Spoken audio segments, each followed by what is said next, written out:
Kisah kelahiran Nabi Muhammad Shallallahu Alaihi Wasallam. Mekah yang semula hanya ditinggali oleh Hajar dan Nabi Ismail, seiring dengan berjalannya waktu, berubah menjadi sebuah negeri yang besar.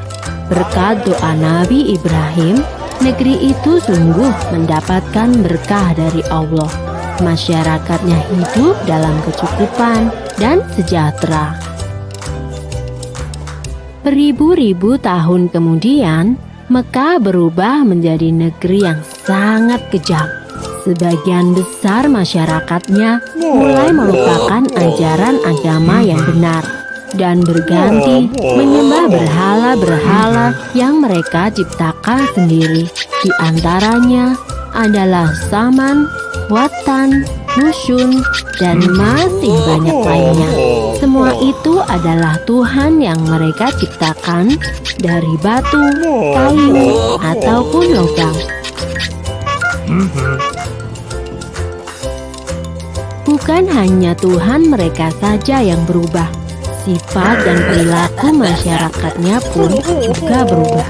Kaum Quraisy yang secara turun-temurun menguasai Mekah dan Ka'bah mulai membentuk kelompok masing-masing. Mereka sangat berkuasa dan kaya raya. Namun kekayaan itu mereka dapatkan dengan cara yang tidak halal. Merampok, memeras rakyat kecil, berjudi, curang dalam berdagang, dan perbudakan yang sangat kejam. Kaum Quraisy menganggap harta adalah segalanya. Bagi yang memiliki harta paling banyak, dialah yang akan menjadi pemimpin. Demi mencapai kehormatan dan kedudukan, mereka menghalalkan segala cara. Karena itu pula, mereka seringkali terlibat dalam perselisihan dan kadang-kadang menimbulkan perang antar saudara.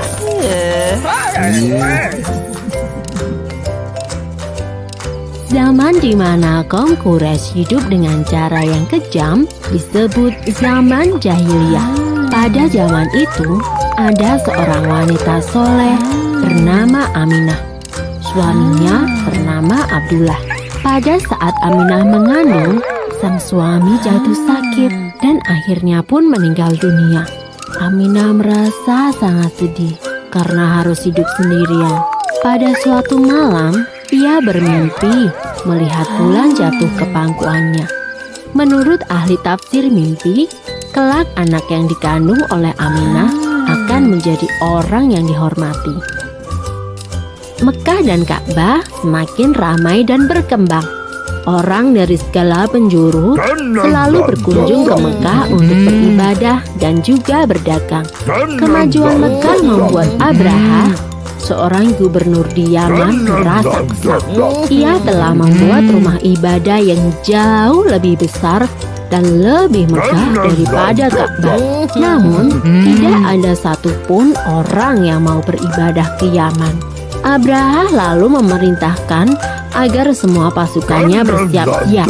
Mereka akan menyerang Mekah dan menghancurkan Ka'bah. Abraha dan pasukan bergajahnya menyerbu Mekah dengan penuh kesombongan.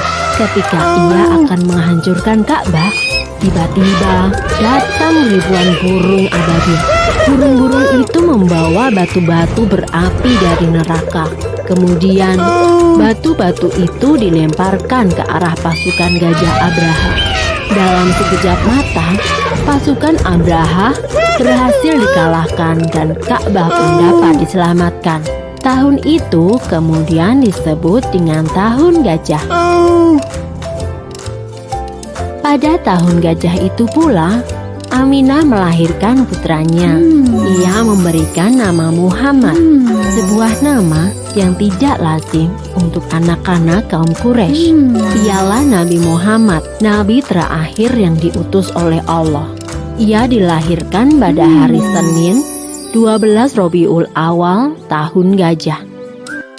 Selesai. Sumber dalam Al-Quran terdapat dalam surat Al-Fil ayat 1-5 yang artinya, Apakah kamu tidak memperhatikan bagaimana Tuhanmu telah bertindak terhadap tentara bergajah? Bukankah Dia telah menjadikan tipu daya mereka untuk menghancurkan Ka'bah itu sia-sia? Dan Dia mengirimkan kepada mereka burung yang berbondong-bondong, yang melempari mereka dengan batu berasal dari tanah yang terbakar. Lalu Dia menjadikan mereka seperti daun-daun yang dimakan ulat. Yuk dukung Kapi dengan menekan tombol subscribe.